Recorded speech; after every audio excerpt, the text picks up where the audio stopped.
sont témoins oculaires ou auditifs de violences conjugales, même si les parents pensent qu'ils ne le sont pas. Et les 20% des enfants restants sont témoins de toutes les dynamiques de violence, donc les disqualifications, les isolements, les sensations de terreur dans la maison, comme sont les autres.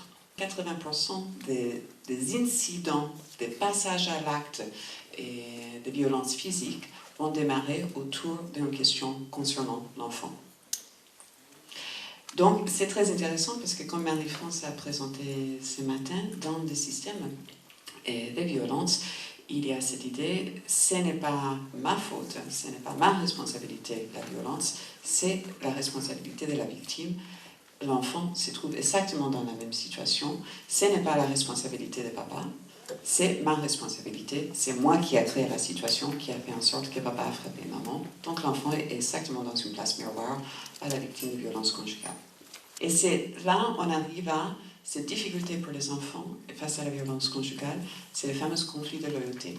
Alors parfois j'ai des collègues qui me disent « Ah oui, conflit de loyauté, ces enfants ils sont écartelés entre leur père et leur mère, qu'est-ce qu'il faut aimer, il ne faut pas non plus leur obliger de choisir ». Les conflits de loyauté chez un enfant qui est exposé à la violence conjugale, ce n'est pas est-ce qu'il faut aimer papa ou maman, on n'est pas dans des questions d'amour, on est dans des questions de protection, parce qu'on est dans des situations de vie ou de mort. En tout cas, dans la tête de l'enfant, c'est vie ou mort. Et donc, le conflit de loyauté, c'est qui est-ce qu'il faut protéger? Quelle est la priorité ici? Alors, vous pouvez dire, la priorité, c'est qu'elle se protège elle-même. Pourquoi pas? Mais s'il se protège elle-même, et ça veut dire que sa mère est gravement blessée, qu'est-ce que ça va produire chez elle? Culpabilité. Donc, cette solution ne va pas être psychologiquement satisfaisante. Elle va être dans la question de est-ce qu'il faut protéger l'auteur, est-ce qu'il faut protéger la victime, est-ce qu'il faut protéger la fratrie, et moi je serai derrière, parce que c'est la réalité de sa situation. Donc je reviens sur ça aussi, parce qu'à une époque, comme beaucoup de thérapeutes qui travaillaient autour du trauma, je pensais le événement traumatique.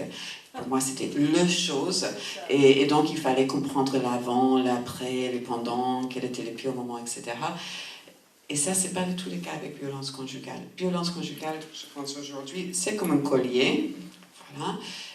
Le collier, c'est la violence conjugale et elle est construit de multiples perles de différents incidents de violences physiques, de violences psychologiques, de violences sexuelles, de violences économiques, toutes les violences que Marie-France a bien soulignées. Mais on est face à un ensemble. Donc si, comme intervenant, je focalise que sur un événement, je vais perdre vue de cette collier et la chronicité d'exposition de ces enfants. L'autre chose par rapport aux enfants qui me semble importante, c'est qu'on est face aux enfants qui sont très sensibles au modèle inadapté de gestion des émotions, notamment la peur et la colère. La peur parce que c'est quelque chose qu'il faut nier, minimiser, même pas peur, c'est pas grave. Ce qui s'est passé, c'est le message qu'ils entendent de l'auteur. Donc, ok, c'est pas grave, le nez est cassé, mais le nez il saigne, mais il n'est pas cassé, c'est pas grave. Et peut-être même aussi de la victime, bon c'est vrai, et il m'a frappé, mais ça arrivera plus, c'est pas grave. Tu sais, ce qui compte, c'est qu'aujourd'hui, on est en famille, unis, on est heureux. Donc ces enfants apprennent à minimiser la peur. Et si je suis un enfant qui minimise la peur, qu'est-ce que je fais? Je peux avoir de mise en danger, même pas peur. J'ai un radar de peur qui ne fonctionne plus. La peur est utile parce qu'elle me dit je suis en danger. On est face aussi aux enfants qui ont du mal avec la colère. Alors, pourquoi identification et gestion des émotions? Parce qu'on sait que quand les enfants sont traumatisés, et 60% des enfants qui sont exposés à violence conjugale présentent un état de stress post-traumatique, qu'ils vont avoir du mal à identifier leurs émotions, et donc s'ils ont du mal à les identifier, ils ont du mal à les verbaliser. Et s'ils ont du mal à les verbaliser, comment est-ce qu'ils peuvent les exprimer? Dans des troubles de comportement. Et donc, ils vont au CMP, ils ont des troubles de comportement qui sont diagnostiqués comme des troubles de comportement, mais peut-être sans diagnostiquer qu'il y a un état de stress post-traumatique derrière parce que l'enfant est exposé à la violence conjugale. Pour les identifier, nous, on a des posters ou des petites cartes, que c'est des émoticônes. Vous les avez sur votre téléphone. Si vous avez des smartphones, je suis sûre que vous avez des programmes émoticônes. Si vous parlez sur MSN, sur Yahoo, sur Skype, vous avez des émoticônes dessus. Et si vous n'avez pas, vous demandez à vos enfants préadolescents ou adolescents de vous montrer leurs émoticônes, ils le feront. Donc on utilise des cartes ou des posters avec des émoticônes et on travaille que sur 4 émotions, c'est les 4 couleurs de base: colère, peur, tristesse, bonheur. Et c'est un simple travail de aujourd'hui, comment tu te sens? Colère, peur, tristesse, bonheur. Qu'est-ce qui te rend en colère? Qu'est-ce qui te fait triste? Qu'est-ce qui te fait peur? Qu'est-ce qui te rend content? Quand tu me parles de ce qui s'est passé, quand papa a frappé maman ou papa a dit qu'il voulait tuer maman, comment tu t'es senti? Quel émoticône?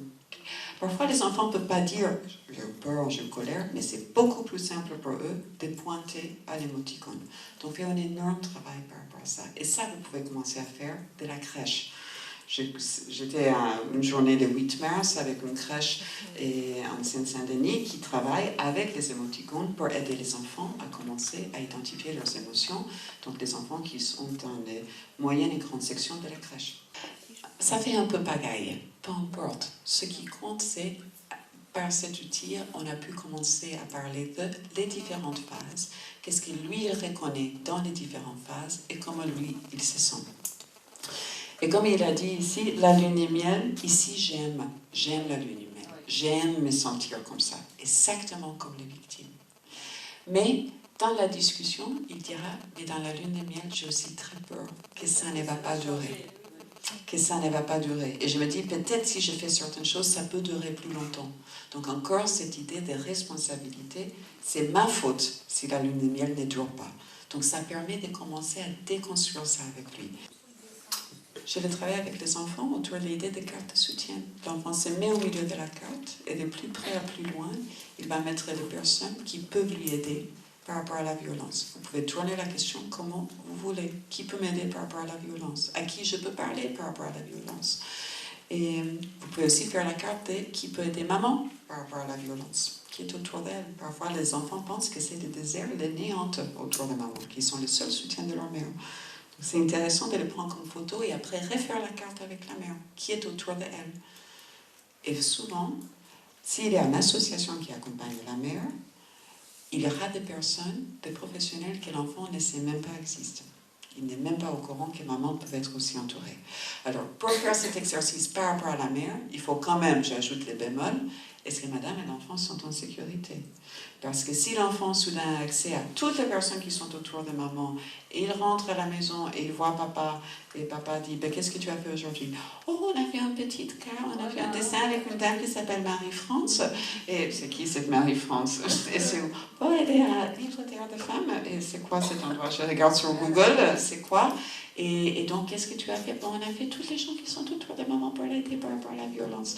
Alors là, peut-être vous augmentez la dangerosité. Donc, toute une partie de ces interventions, vous ne pouvez pas faire, sauf si madame et l'enfant sont en sécurité.